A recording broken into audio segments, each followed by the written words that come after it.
Hello दोस्तों, आप लोग कैसे हैं। उम्मीद करता हूं कि आप सभी अच्छे होंगे, स्वस्थ होंगे, मस्त होंगे और अपने बोर्ड एग्ज़ाम की तैयारी में बहुत ही बेहतरीन तरीके से व्यस्त होंगे। तो मैं आप लोगों के लिए एक ऐसा क्लास लेकर आए हुए हैं जिससे आपके बोर्ड एग्ज़ाम में हर एक वर्ष 2 क्वेश्चन फिक्स रहता है। समझ गए दोस्तों। तो आपको शुरू से अंत तक क्लास में जुड़े रहना है और आपको अच्छा तरीक़ा से बेहतरीन तैयारी करना है। समझ गए दोस्तों। आपके चैप्टर फिजिक्स का दूसरा चैप्टर प्रकाश का अपवर्तन शुरू कर दिए हैं। इससे पहले पिछले क्लास में प्रकाश का अपवर्तन के बारे में बहुत ही अच्छे तरीके से समझा दिया गया है। तो आज की क्लास में मैं लेके आए हुए हैं आपेक्षिक अपवर्तनांक और ये सब किस माध्यम में अपवर्तनांक सबसे ज़्यादा होता है, ये सब जानकारी दे दिए थे।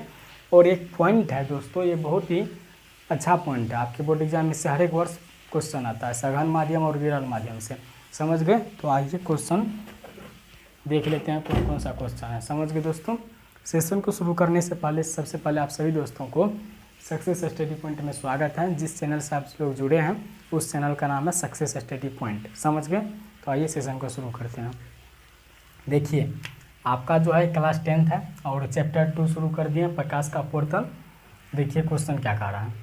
यदि एक माध्यम की अपेक्षा दूसरे माध्यम का अपवर्तनांक अधिक हो तो दूसरे माध्यम को पहले माध्यम से प्रकाश का सघन कहा जाता है। क्या कहा जाता है? सघन कहा जाता है।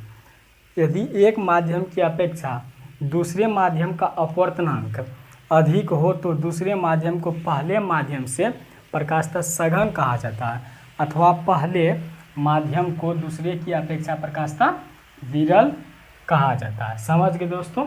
तो आगे बढ़िए। आगे देखिए क्या कह रहा है। दूसरा पॉइंट में है, जिस माध्यम का अपवर्तनांक कम होता है उसमें प्रकाश की चाल अधिक होती है। क्या होती है? जिस माध्यम का अपवर्तनांक कम होता है उसमें प्रकाश की चाल अधिक होती है।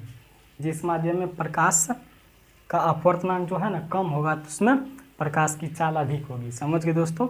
और आपेक्षिक अपवर्तनांक है, दो माध्यमों को निरपेक्ष अपवर्तनांकों के अनुपात को आपेक्षिक अपवर्तनांक कहते हैं। दो माध्यमों को निरपेक्ष अपवर्तनांकों के अनुपात को आपेक्षिक अपवर्तनांक कहते हैं। प्रकाश के अपवर्तनांक के दो नियम है। प्रकाश के अपवर्तनांक के कितने नियम है? दो नियम है। ये बहुत ही भव्य है। समझ गए दोस्तों। आपके बोर्ड एग्जाम में ऑब्जेक्टिव में पूछ देता है। तो आप सभी दोस्तों की क्लास समझ में आ गया होगा। नहीं समझे तो एक बार और समझ लीजिए। देखिए यह कह रहा है विरल माध्यम और सघन माध्यम इसी में। यदि एक माध्यम की अपेक्षा दूसरे माध्यम का अपवर्तनांक अधिक हो तो दूसरे माध्यम को पहले माध्यम से प्रकाश का सघन कहा जाता है, अथवा पहले माध्यम को दूसरे का अपेक्षा प्रकाश का विरल कहा जाता है। और दूसरा पॉइंट है, जिस माध्यम का अपवर्तनांक कम होता है उसमें प्रकाश की चाल अधिक होती है। और आपेक्षिक अपवर्तनांक है, दो माध्यमों को निरपेक्ष अपवर्तनांकों के अनुपात को आपेक्षिक अपवर्तनांक कहते हैं। और प्रकाश के अपवर्तनांक दो प्रकार के होते हैं। समझ गए।